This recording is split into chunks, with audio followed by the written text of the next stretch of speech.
BJP के कार्यक्रम में देवी की जीत को लेकर कार्यकर्ताओं ने जमकर किया हंगामा।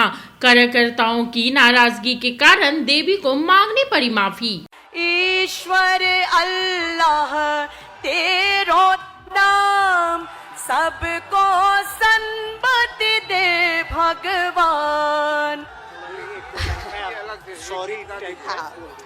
मुझे लगता है कि हर्ट होने की जरूरत नहीं है। अगर आप हर्ट हुए हैं उसके लिए मैं सॉरी कहना चाहती हूँ।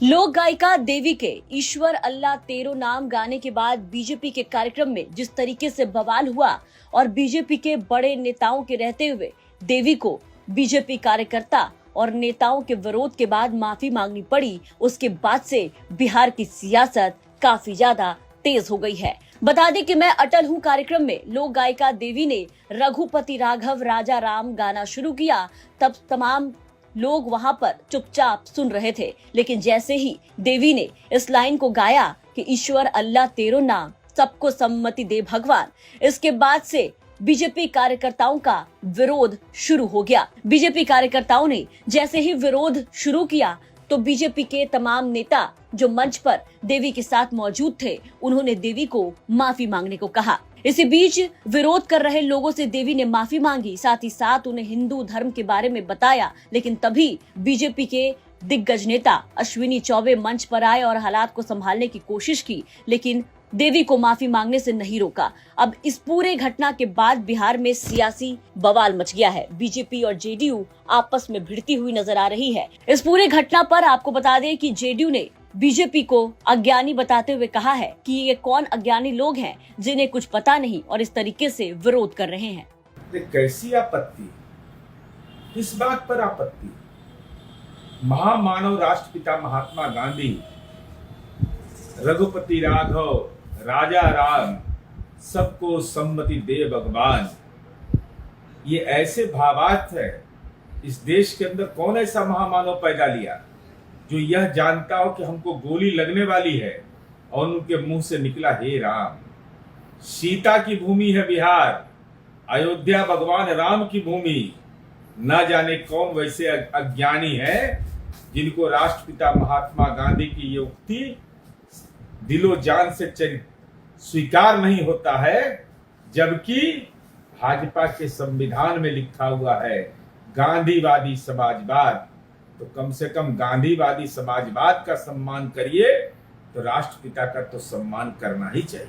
जेडीयू के अलावा बता दें कि लालू प्रसाद यादव से लेकर के तेजस्वी यादव ने भी इस पूरे घटना पर कड़ी आलोचना की है। तेजस्वी यादव ने सोशल मीडिया हैंडल एक्स पर पोस्ट करते हुए लिखा, बिहार में नीतीश जी के अनैतिक राज में महात्मा गांधी जी और माता सीता का नाम लेना अब अपराध हो गया है। बीजेपी नीतीश कुमार को अपदस्थ करने से पूर्व उनके अभी तक के सभी कथित सामाजिक और वैचारिक ढोंग और ढकोसलों को उजागर करती रहेगी। इसके अलावा लालू प्रसाद यादव ने भी इस पूरे घटना को लेकर के कड़ी आलोचना की और सोशल मीडिया हैंडल एक्स पर लिखा, संघियों और भाजपाइयों को जय सियाराम। जय सीताराम के नाम एवं नारे से शुरू से ही नफरत है, क्योंकि उसमें माता सीता का जयकारा है। ये लोग शुरू से ही महिला विरोधी हैं तथा जय श्री राम के नारे के साथ आदि आबादी महिलाओं का भी अपमान करते हैं। गायिका देवी ने कल कार्यक्रम में बापू के नाम पर निर्मित सभागार में बापू का भजन गाकर उसने सीताराम बोल दिया, तो टुच्चे भाजपाइयों ने माइक पर उनसे माफी मंगवाई तथा माता सीता के जय सीताराम की बजाय अब जय श्री राम के नारे लगवाए। ये संघी सीता माता सहित महिलाओं का अपमान क्यों करते हैं? लालू प्रसाद यादव ने इस पूरे घटना को लेकर के बीजेपी पर जोरदार हमला बोला। तो वहीं इस पूरे मामले को लेकर के बीजेपी प्रवक्ता प्रेम रंजन पटेल ने सफाई पेश करते हुए पल्ला झाड़ लिया और कहा कि जिन लोगों ने भी ऐसा किया है वो बिल्कुल गलत है। अटल विचार मंच भी जो है से कार्यक्रम किया था बापू सभागार में, और उसमें देवी का जो गाने थे उस गाने का विरोध अब किन लोगों ने किया मैं नहीं कह सकता हूं, मैंने देखा भी नहीं है। लेकिन उस प्रकार के जो है से गानों में या भजन में इस प्रकार का विरोध नहीं होना चाहिए। जिन लोगों ने किया है तो मुझे लगता है कि जो है से इस प्रकार का मानसिकता नहीं रखना चाहिए था।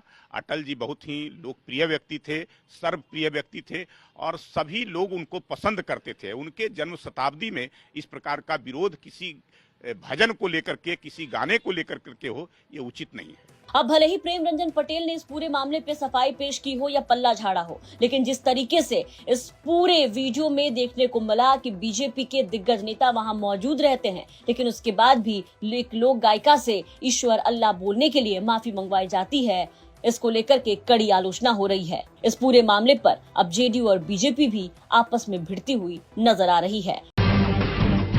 जब टूटती है आस, जब थकती है सांस, जब रूठते हैं अपने, मुंह मोड़ता है जमाना, जब अंगड़ाई लेता है संकल्प, फिर बनती है कहानी, बनते हैं अनमिट निशान।